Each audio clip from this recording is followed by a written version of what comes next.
me to record it with Adobe Connect? Can you send it to me? You can ask Marty for access to the. It would be easier just to use the phone. You get to do it though. Okay, so my website is on Harriet Tubman and kind of her journey.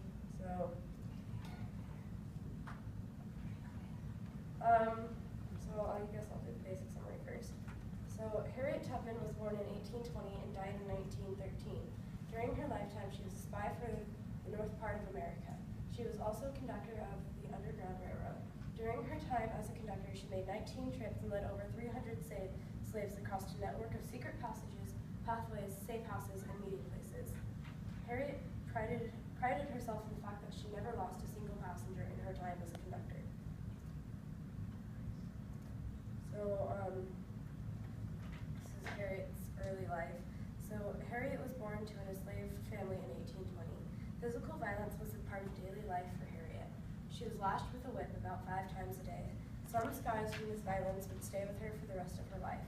When she was young, she was asked to go buy food from a nearby market. On her way, she ran into a slave that left the fields without permission. She was asked to stop the slave, but she refused. Because of that, her supervisor threw a brick that hit her in the head. For the rest of her life, she experienced severe headaches and seizures. When she reached adulthood, she married a free man named John Tubman in 1844.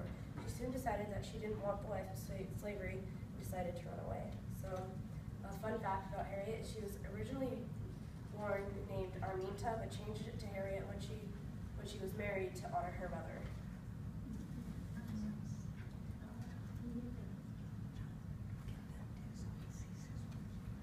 So, when Harriet left the fields with her brothers, so Harriet decided to run away, and so in this map is kind of her path.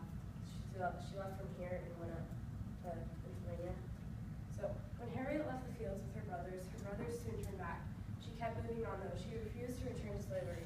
Not long after she left, there was a $300 reward for her return. She walked over 90 miles from Maryland to Pennsylvania. As she walked over the state line, she said, "When I found that I had crossed the line, I looked at my hands to see if I was the same person. There was such glory over everything. The sun came like gold through the trees and over the fields, and I felt like I was in heaven."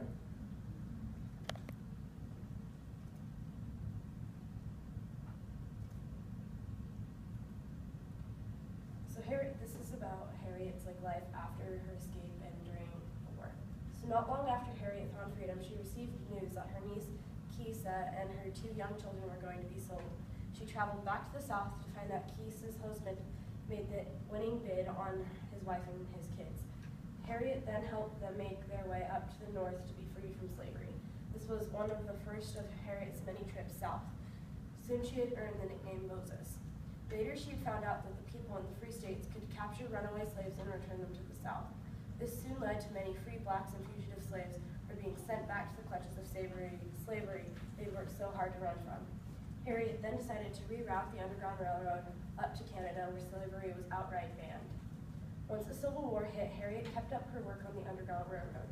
She was a nurse and cook for the Army, but quickly became a spy and an armed scout. Harriet was one of the first ladies to lead an armed team in war which freed over 700 slaves. As Harriet aged, she was given land and money, and despite her troubles, she continued to give. She gave part of what little land she had to a church. This church soon opened the Harriet Tubman Home for the Aged. Harriet, now reaching great age, started experiencing terribly severe headaches and seizures. She started constantly experiencing a constant buzz in her head. The famous Harriet Tubman died in 1913 of pneumonia. Even though Harriet died, her legacy and brave leadership is still talked about today. She is a role model for women all around. She may be dead, but her legacy lives on. So then over here are kind of some required written materials I had to do. So my annotated bibliography, which cites all the sources I found, and then my process paper. So, and that's about it. Do you have any questions? I'll have to ask a question. So what was something that you didn't know about Harriet Tubman before that you found out for your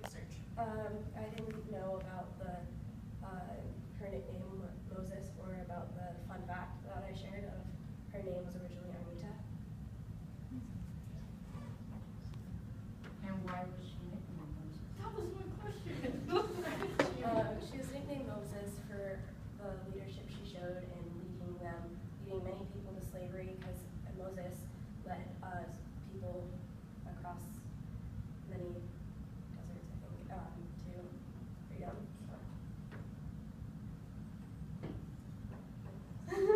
Can you describe the Underground Railroad a little bit, kind of what that was about? So the Underground Railroad, I have it written down somewhere. It was pretty much like a secret path, and they worked across it at night, and there were safe houses, secret passages, pathways, and meeting places. So it was pretty much all in secret, and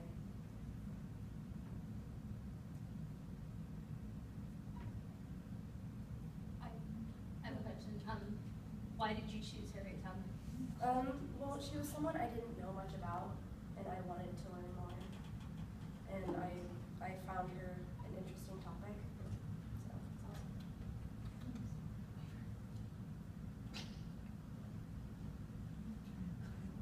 So it's awesome. I'll ask you one. Well, two questions. What's a process paper? A process paper is you're answering a couple questions, and it's pretty much explaining how you did your research, why you chose the topic, and why you chose. So there were different categories. There were websites, performances, written papers, and exhibits, and documentaries, and you had to explain why you chose what you did, and how what your topic related to the theme, which this year's theme was leadership and legacy. So, I'm in professor mode, not mom mode, just so you know. So Harriet Tubman was an amazing woman leader at a time where women weren't really leaders in that society. So what do you think women leaders today could learn from Harriet? Never give up. Don't let physical things or even mental things or stop you from fulfilling your dreams. Pretty cool answer. I like it. Yeah. It's legit. So is this whole thing like, because you said it's like a science, like the science thing or whatever? But I know it's history, but I'm just saying, so is this like an FFA kind of a thing too? Like, Future Farmers of America? I mean, tell me about what you're in.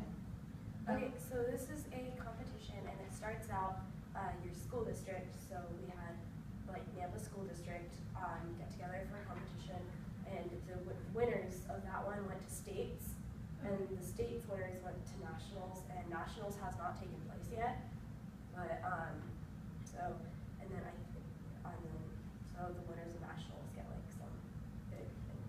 I'm not exactly sure what it is. So this is viewed to see if you can go on to nationals Or state, she was on from district or go to into state. state. Okay. But she didn't go I to was just trying to understand the process. Thank you. So was making a website hard or easy? Well, I think the hardest part was the research. The research took a long time, and it was kind of like painstaking.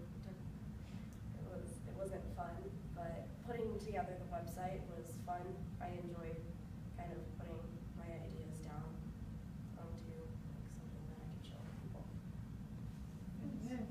Good job. It's well formulated. I liked how it flowed too. It was nice.